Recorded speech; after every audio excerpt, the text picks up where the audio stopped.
Hello! It's Easter time, and I'm ready to celebrate.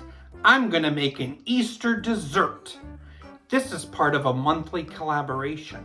It's hosted from the channels Christie's Farmhouse, and I'm merely Melissa. It's all about making Easter desserts, and I'm gonna be making a good one. Carrot cake poke cake. Let's do it. You start this recipe by making a carrot cake from a box. Just follow the directions on the back to begin. To that prepared cake mix, I'm adding a drained 8-ounce can of crushed pineapple,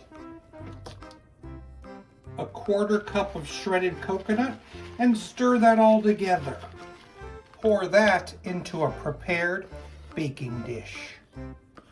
Now I'm going to bake it according to the box directions, which is 350 for around 25 minutes. I've allowed it to cool for 10 minutes, and now I'm going to poke it with holes using the bottom of a spoon. Just make sure you don't get all the way down to the bottom. And now you pour a can of condensed milk over the entire cake.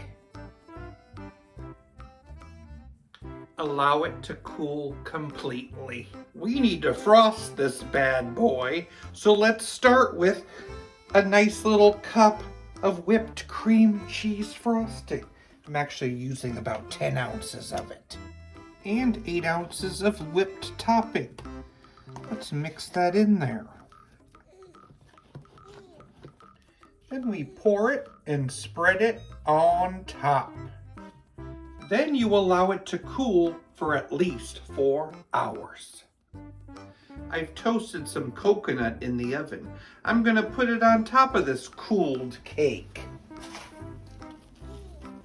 For a final decadent step, I'm going to squirt on some caramel on top of the whole cake.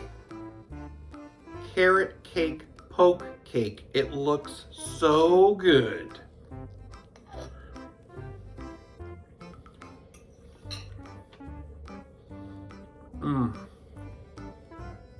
And it tastes divine. Wow. Happy Easter, everybody. And thank you so much, Christy and Melissa, for hosting this fabulous collab. Check my description for a playlist.